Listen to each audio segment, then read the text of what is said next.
Hello again to the Marketing Cafe, and we are live. Marketing Cafe Live. This is the weekly session that we do, talking with people from all around the world, experts in marketing, experts in entrepreneurship, and we have someone amazing today. Can't wait to for you to get to meet Priya. Priya is an international marketer, and she's been on different parts of the globe marketing to a lot of people. We've got a great topic here, and it's marketing and sales alignment. It's so important. One of the biggest issues with companies, small and large, is that the marketing and the sales, well, they're not playing the same tune. And that creates tremendous inefficiencies. It creates tremendous confusion in the market. And part of it is there's few people that are both marketing and sales. A lot of people are marketing, and then a lot of people are sales. And understanding the difference in the culture between marketing and sales, the strengths and weaknesses, and then getting all of those in alignment is what we're going to talk about today. And we're going to talk about it with Priya Badola. Priya, welcome to Marketing Cafe Live. Hi, Michael. Thanks for having me. So Priya, why don't you let's get introduced to you. So Priya is one of our what we call baristas in the Marketing Cafe on Clubhouse. So Clubhouse is an audio program that we have that launched to great acclaim a little over a year ago, and we have about 20 sessions, audio training sessions throughout the week. If you go to Clubhouse, you can sign up at Marketing Cafe Live. And Priya is one of, we have over 50 amazing, what we call baristas, people that moderate these discussions from all over the world. Priya hails from India and has worked extensively there, and pretty recently has moved to Canada. So, Priya, tell us a little bit about your background and what you do to get us started. Thank you, Michael. Yes, I'm a marketing strategist. Have been working in the space of marketing for more than 12 years now, close to 13 years. And I have been lucky enough to have worked across geographies, across organizations of various shapes and sizes, spanning from healthcare organizations to hospitality and e-commerce. And my favorite spaces happen to be in the B2B, inbound marketing space, and digital marketing, of course, in the B2C space. And it has been a great ride, Michael, so far, and I'm really enjoying my time as a marketer, learning along the way. And the whole subject of marketing, the whole the idea of marketing aligning with the business objectives is so interesting to me. The space of marketing, you'd agree, Michael, is so dynamic and so evolving that it keeps you engaged on your toes all the time, and that's what I love about it. And yeah, that's what I've been doing. All right. So that is Priya. And if you're interested in learning more about what I do, you can go to globalstudio.com. We mentioned the Marketing Cafe. Marketingcafe.club is our website. Really encourage you to go there. You see all the things that we have happening. And one of the key things is the Marketing Cafe Academy. And so we have our 50 plus marketing entrepreneurship professionals from all over the world contributing training videos, and these all go in there. So if you missed any of the sessions, you'll get to go and get those, and it's totally free. And you do that by going to marketingcafe.club. You'll see the link to get signed up for that. So before we get started, tell us a little bit about what your thoughts are of the difference between kind of working in marketing and business in India and then moving out to the West in Canada. What are the biggest differences you've seen? So, Michael, interestingly, there are more similarities than there are differences, right? So, differences could be, we jokingly at times say that back home, back in India, people, professionals, we as marketers and other professionals and other functions, we tend to take work back home and work sometimes over the weekends as well. And that's pretty common, right? That doesn't happen here. And when I was not here, I had heard about it. Now I'm here, I experience it, right? So that's one of the differences that I see.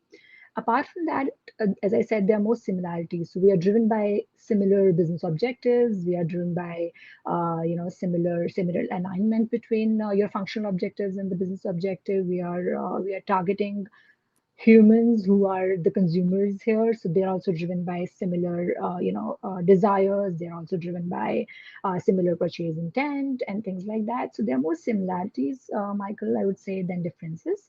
Yes, there are. Cultural differences, but Canada specifically, where I am right now, is more of a multicultural environment. Now, having worked with so many multinationals in the past, in my professional career so far, I have actually worked with professionals from around the globe. So it gives me a lot of perspective, and it makes the job a lot easier in terms of getting along with teammates here. So yeah, it's very interesting. Not too much different because you're ultimately doing the same thing. It's and marketing, or for that matter, a lot of functions which are customer facing functions and which are the frontline functions, they have become so global in their approach that you can't localize them. Today, the tools that we're using in any part of the world are more or less similar. So we are on the internet all the time as professionals. So that remains the same, right? Even if you move geographies. So yeah, there are more similarities, as I said, than there are differences. So if you're in the West and you're considering marketing into India, what do you see are things that you would, if you were coaching someone, a company or an organization or an individual, what would be the key things that you would share with them to make sure that they do it as professionally and as effectively as possible? So, Michael, that is a very good question, I would say, because most of the organizations that I've worked with in the past, and most of the organizations that, as a customer or as a consumer, I've seen launching their products and services in India, and I would say that would apply to more or less every part of the world. When you're moving to a new geography, when you're moving to a new region, you should be more considerate towards what are the cultural differences there, right? When we are into B2C space, example, when you are marketing to people who are where there is extreme diversity in cultures, right? Within India, there is so much diversity. You move from one state to another, and you would be talking in sometimes a different language. Sometimes what appeals to one part of the country doesn't appeal similarly to the to the other part of the country. So there is so much cultural diversity that, as a brand, as a company, as an organization, we should be respecting that. And if there are there are local, if there is requirement of a localization to the product or service that you're launching in that part of the world, and because India is a huge market for any brand which is wanted to go that way, I think the localization of product would make a lot of sense for a lot of brands. And I think putting in a detailed market research before you go ahead and create that go to market strategy for your product is extremely important, because India is a huge country. It's a huge country and very diverse. So you might make a statement, a position statement at one place, and may go really well, but when you launch the same thing in India, a lot of brands, like like in hospitality, you would say Subway, they suffered a lot when they launched in India, because people weren't used to making their own choices when it came to sandwiches and subs, right? They asked the cashiers that give us what you have as the best thing in offer. And that's when the sub of the day concept became so common. So I think localizing your offering, your product or service, is extremely important when you are launching in any new geography, and specifically in India. Well, that sounds fantastic. All right, let's get into our content. Today, we're talking about marketing and sales alignment. So important to get both your marketing department and your sales department working together. And if you're a solopreneur, that means you need your marketing side of your brain and your sales side of the brain working together as well. So, why don't we start before we get into your points that you're going to share? Why don't you kind of define marketing and sales alignment, why you feel it's important? Thank you, Michael. So, Michael, as organizations grow, and when they're starting out, marketing and sales are essentially either a single person or maybe two people who are taking this for an organization, for a startup, right? Generally, one of the roles is being done by the promoter or the founder, and that is how it starts. So initially, when you're starting out, it is because there are no two separate functions, there is no need for alignment, right? So that's not a problem, that's not a challenge. But as you start growing, and in that in that when you're delighted by the growth that the business sees, and when you start visualizing a certain vision or a growth phase for your organization, that's when the challenge comes in, right? And I'm a lot of background in the healthcare, so that comparison. But if I generally compare this with a critical illness, right? So in critical illness, most of the critical illnesses, the issue is, and the main thing is that you diagnose early, right? So the moment you diagnose early, there's an early intervention, and when you're able to do that, you're either able to manage the disease better, or have better outcomes, right? The same applies to the marketing and sales misalignment. So the moment you spot it, and especially if you are in your growth phase, it is extremely important that you recognize this problem in the early stages and do something about it and establish alignment, or at least start making that a cultural aspect of your organization, rather than addressing it when it is a full blown problem for your business, right? Now, why is that becoming a bigger problem these days? In the recent times, and in since the internet came in, since the consumer behavior changed, people today are buying most of the things online, right? The majority of their buying decisions, majority of their purchase cycle is finishing online, and then they are getting in touch with the sales professional, or the company representative, right? Gartner says that a customer actually they undergo 57% of their buying process before they are actually contacting the supplier or the organization. So that's huge, right? And uh, redefined the whole responsibilities structure for these two functions. If cold calls used to work for certain industries earlier, they're not working with the same magnitude today. And so that has changed. Organizations have also seen a change, that because of all these happening in the consumer behavior front, there is the metrics have changed.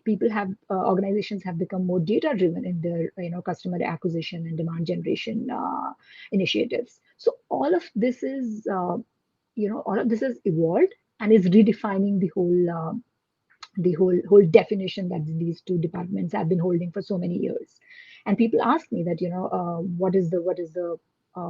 what is the need for marketing and sales alignment?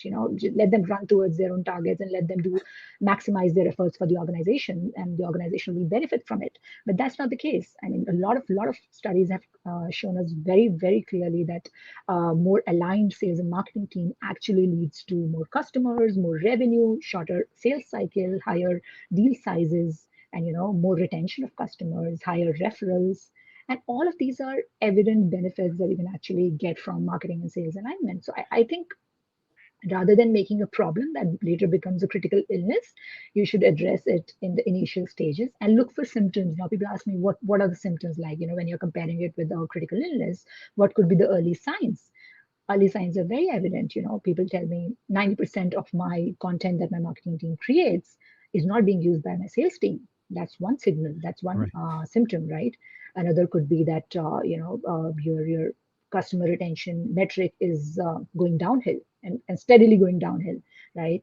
Another, there are multiple, right? There are multiple ways in which you could sense that misalignment, and once you do, you must do something about it. So that's the reason why I thought we should be talking about this. And I strongly believe, having myself worked in sales and marketing both, I strongly believe that there is a lot of scope for this alignment, and organizations can do definitely much better than what they're doing right now if these two Yeah, functions are absolutely. In working with companies, like instantly, I can tell if they're out of alignment. It's like a piano that's really badly out of tune, and it's grossly inefficient. It's wasting money. It's wasting effort.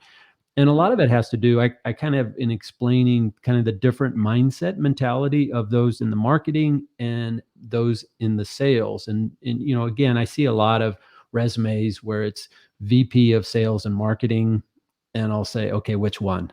Because a lot of people are either one or the other. And the way of kind of defining it, difference between a marketing mindset and a sales mindset, is if you think about a theater, So marketing is kind of the playwright, the ones who put the plays together, who do the research and come up with the characters, do a script that's really balanced and really well thought at, and it's got pace and energy and a conclusion. But a lot of times those marketing people aren't going to want to get on stage and do the acting. On the other hand, you have the sales mentality, which is more of the actor. And too often they're ready to just jump on the stage and start doing improv, which is not good for a company. You really have to have people on script. And here's the reason: you can have 10 amazing salespeople, really gifted. But if each of them are on a separate script, all you're doing is creating brand confusion in the market. And that's why having this really well written, designed play by the marketing department and then really executed by really skilled actors. We all know you can have a great play, and then if you have terrible acting, the movie's a flop. And so you have to have both of those personality types working essentially well together. And here's the beautiful thing: is when you do get it working and there is alignment and there's appreciation for the talents of the other departments, the sales team gets excited about, hey, when's the next play? And the marketing team can't wait to watch their play come to life. And so it's a beautiful thing. All right, well, let's get into, you have 4 suggestions for companies in getting marketing and sales in alignment. Let's start with your first suggestion. Okay, Michael. So the first one is setting the basics right. Right. So I always say set the basics right. This has got 3 sub points. So let me quickly cover each one of them. Uh, First critical thing for any business which is out there is to determine who you are selling or marketing to, right? So we most fondly call it the buyer persona, ideal customer profile, and things like that in marketing. And this is generally considered a marketing responsibility, that you will define a customer profile. For just general perspective, a customer profile or ideal customer profile is in the most ideal scenario, a person who will be buying from you is your ideal customer profile. So you could be as detailed about it as possible, right? So my suggestion to the organizations is that let both the teams agree on the same buyer persona. It is a lot of times, and I've seen this happening as a salesperson. I'm guilty of doing it, and as a marketing professional, I have witnessed it. That a lot of times, sales is running after anyone who can pay, right? Anyone who can pay for your service or product. That's the ideal customer for them, right? And marketing, on the other hand, would have this fancy definition of, this is my customer profile, this is the industry that I'm focusing on. So just to, tell me if that rings a bell, that, a lot of times sales team would be excited about a win, and marketing team doesn't see an alignment due to multiple reasons, because of maybe limited scope of growth within the account, or maybe it is some from an industry which is not the focus industry right now for the business, and multiple reasons. Or that sales team wants to capture an account because it might have an impact on another deal that they're visualizing in future, but because it's not defined as a part of the ideal buyer persona, marketing is not too keen on it, and there's this exchange of multiple emails that happens, and there's the huge trail created, and so that's a friction which is coming because they are not clear on who are they going after, and maybe they are pulling in opposite directions. So I think it is a great idea to actually start with one single. So by single, I don't mean that you define one buyer persona. Multiple B2B businesses are usually visualizing a whole buying center where you have different buying center roles, and you have to create personas according to them. So my point is that you let both the teams sit together and agree on on same definitions of your ideal customer profiles. Yeah, Let I think them it's a know who really you're good going after. idea to have them work together, because we get in trouble as marketing if we think, oh, this is the way you should do it, this is the way you should sell. Because what you can have is you can have stuff that are really good in theory, but they don't work on the streets. And that's why Absolutely. having that person who's a salesperson saying, look, you haven't had the doors slammed in your face. You don't know what it's like. I know that we need to tweak this thing. And so getting that working together, and now translating this to a small business owner who's saying, okay, well, I don't have departments. How does this work? This is why it's so important to do this basics right, because it's too easy when you're getting started to try to take any sale you can get because you're like desperate. Hey, any sale's a good sale. When in reality, if you design who your best target audience is and you stick to it, you have discipline, then you will say no at the right times and you will say yes at the right times. The reason why that's important, your first 2, 3, 5, 10, 20, 50 clients, that is going to set the standard, the network, the referral base for years to come. And so if you have a bunch of disconnected elements involved in that the basics, you're going to wonder why it took you really years to find that core group. And so having that discipline of, hey, this is really what makes sense, this is the target, this is where I'm going to find them, and then being very disciplined in targeting those. And so this is very important for small businesses as well. Absolutely, Michael. And another part of the same setting the basics right bit is that we all talk about marketing and sales funnel, right? We all talk about marketing qualified leads, sales qualified leads. Most of the times, the definitions to these basics aren't clear within the teams, right? So the fight or the friction is over. When are you calling this a marketing qualified lead? Sales is generally not happy with the quality of leads they are getting from marketing. Marketing is not too happy with the kind of follow up sales team is doing, right? So there's always this friction. Once we have that clarity in what is being called MQL, what is being called an SQL, and things like that. So when there is more clarity in this front, it makes all the difference, right? So both the teams are then, as I said, they are just going after the same person, and also they are visualizing the same metric.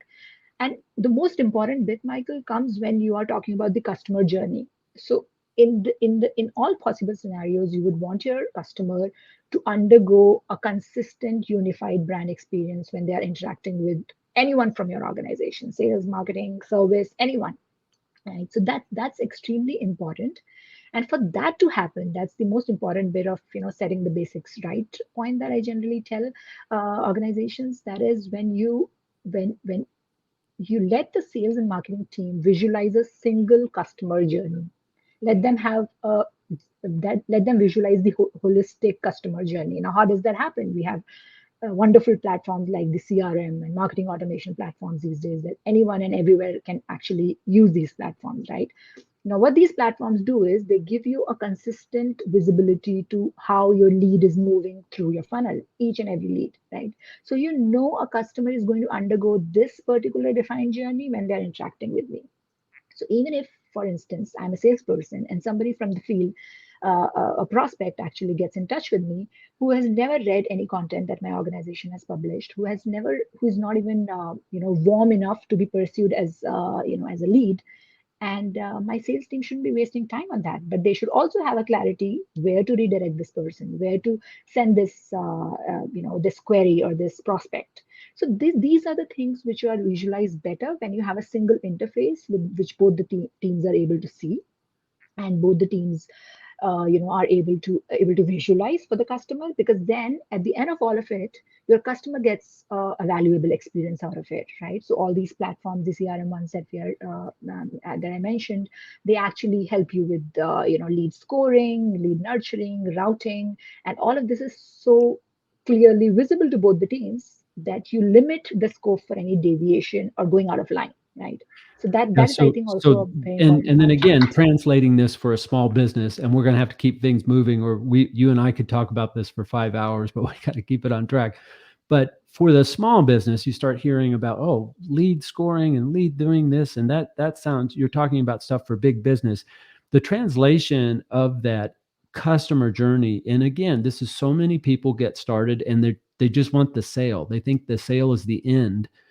What you learn as a mature business owner is that the sale is the beginning of a journey. And the more that you really have it plotted out, that after they say yes, what is going to be the 3 to 5 steps of our encounter of working together? And how can I bring this to a great conclusion? That is the secret to marketing and sales, because that leads to happy customer, it leads to referrals, and so that one sale is now worth 3 or 5 because of the buzz that's going in. But too many business owners don't look at that customer journey. So very important.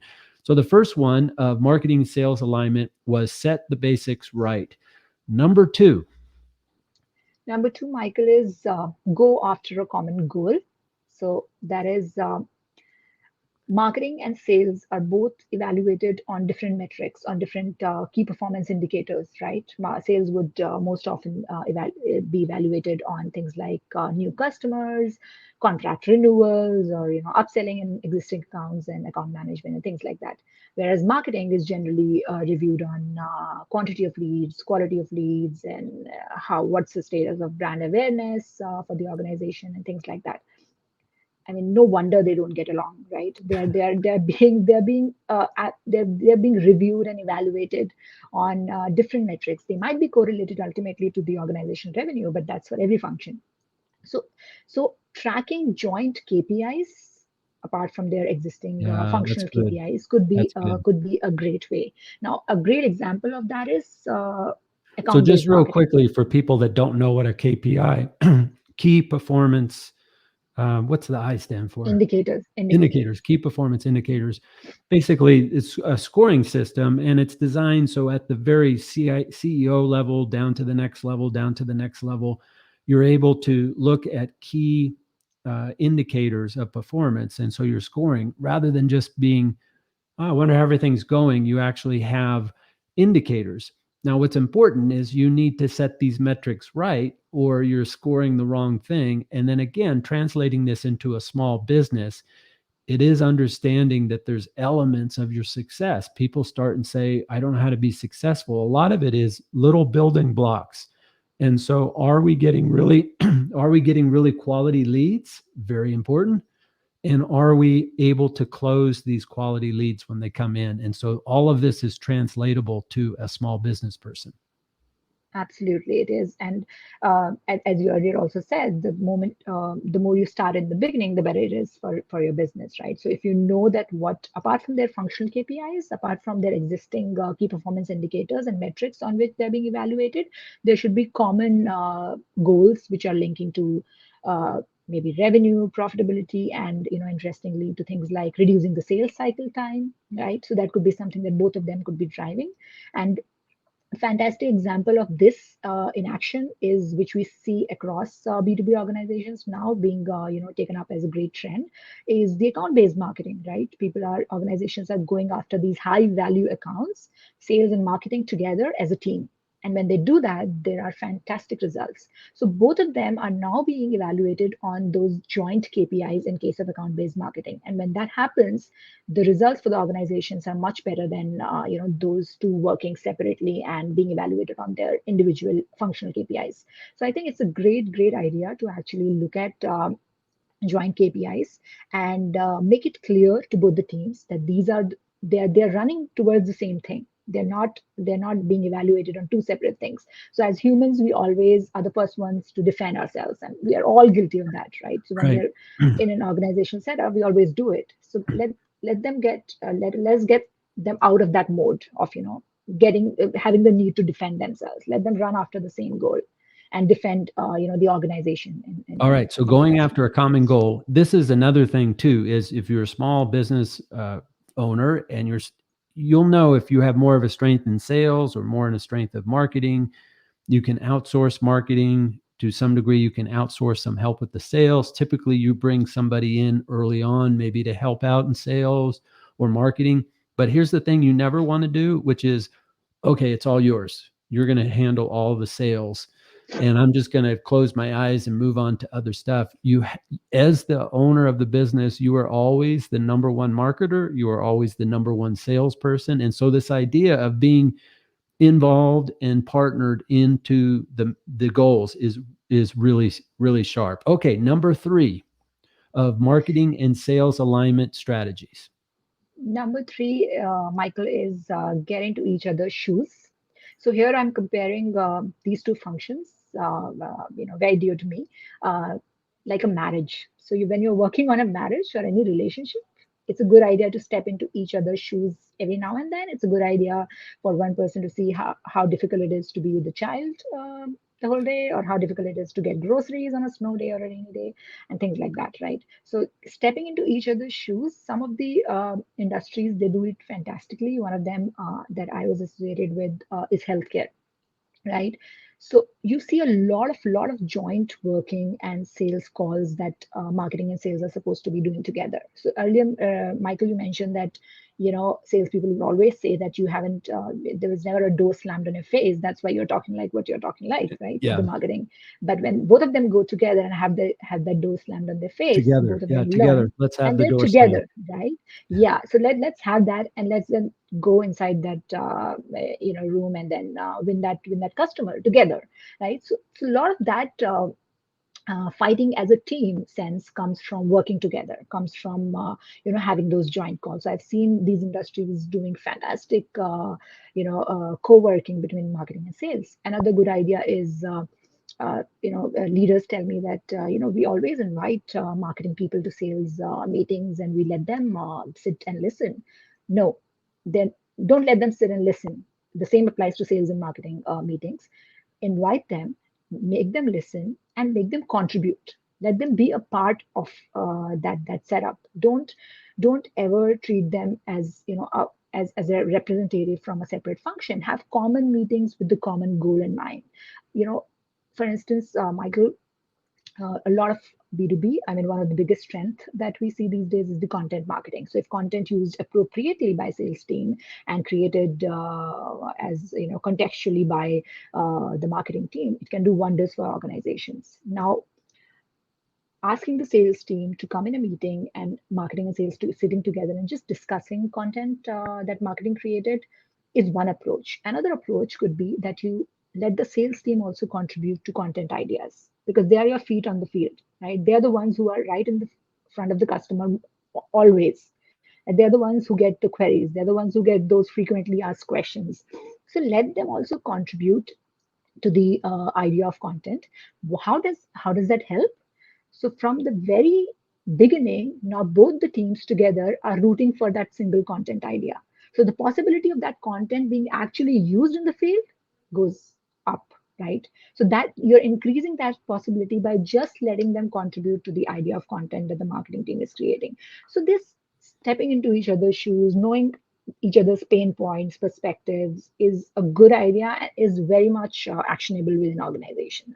I think it's really huge, and having marketing people actually go on the streets. I do think that it's important that they attend trade shows and they're behind the counter in the booth as well, and that they just don't hide behind the salespeople, that they have that kind of acknowledgement, and then vice versa if people have a collaboration. Now, again, with smaller businesses, I see two big mistakes. One is that a small business owner will outsource, hire a marketing company to help with them, and they will do this. They will totally micromanage the whole thing to the point where you've choked the art out of everything that's being done. So that's something you do not want to do, but you also don't want to do the opposite. The opposite is just, hey, you're the experts, come back and tell me what we're doing. Here's the thing. I mean, I've been doing this for more than 25 years. I always totally respect the input and value the input of that business owner who's been doing it themselves for 5, 10, 15, 20. They have industry knowledge specific day in, day and out that I don't have, even being a marketing pro for so many years. So you want to keep in those shoes. You want to keep on the collaboration. All right. So the last of our 4 points, suggestions for marketing and sales alignment. What is it? The last one, Michael, is lead from the top. So that is for all the management team and the leadership team that's at the top. The culture of marketing and sales alignment, and the whole, like with any organizational change and any cultural change that an organization is driving, it has to be led from the top, right? So the same goes for this alignment. It has to be internalized by the leadership team first, and then you expect the sales and marketing team in the field to actually follow the trend, right? And if you don't do that, you can't expect the team to fall in line, right? We as humans, as I earlier said, are always our first instinct is to defend ourselves when it comes to results and when it comes to deliverables. And when you put them both the teams against each other as leaders, there's bound to be friction, and that's going to affect the overall business performance. So it always has to be led from top. How are successes celebrated? How are failures diagnosed as a team? All of this reflects the leadership intent towards the whole marketing and sales alignment bit. So that has to be internalized by the leadership team. And I've seen a lot of times that, in organizations that I've worked with, while the sales and marketing team, who are the frontline team in both the functions, they will be working together. At times they will be stepping into each other's shoes actually in action. But when it comes to those leadership meetings and the review meetings, the leaders are drifting apart, right? They're pulling against each other. So that is what, it's like what parents do. Children learn without even you telling having to tell them, right? So it's the same thing within a team. So it has to be led from the top. It has to be internalized and established as a culture within the organization, right, starting from the top. So that's the last one. Yeah, this is so big. And a lot of organizations that I come into, whether they're small, medium, or large, typically the entrepreneur or the person who's the CEO, I always work with the key people in the organizations.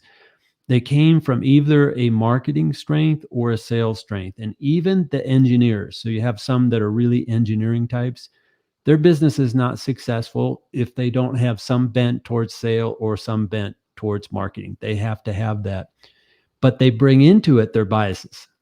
So you will usually find an organization that is super heavy sales mentality, which is basically only salespeople matter. The marketing don't really do anything. The stuff, it's where it really happens is sales.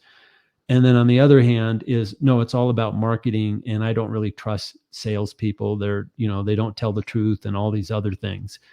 And so a lot of times I'll have to come in and play that other side and be and kind of step up for representing either the marketing side. No, this is really significant and important, and the biases that you have against marketing are not accurate. Let me explain, or vice versa. But if that comes from the leadership area, which is really really key that you shared there, then that is a central thing, is respecting both elements. You have to have people that build relationships and close sales. You have to have good sales. You also have to have good branding, good messaging, good strategy, and develop great customer journeys. Well, speaking of journeys, we're at the end of our journey here talking about marketing and sales alignment. Any kind of final thoughts or recommendations you would have for those folks listening in? So, Michael, I mean, it's the same thing that looking at marketing and sales as two separate functions, which in which we would want to work in their silos, is something that's not going to work. With all the more with this evolving consumer behavior and how people are behaving and buying these days, how they want to be contacted by an organization. This is not going to work if they keep working in their silos as different functions. So it is the responsibility of the organization and the leadership team to actually make a culture which is implying they're working together, and which lets them freely work as a team and go out there and, as you said, dance to the same tune. And that is going to help the organization grow tremendously, specifically for the ones that are smaller organizations which are in the growth phase and which are wanting to achieve more with their business objectives.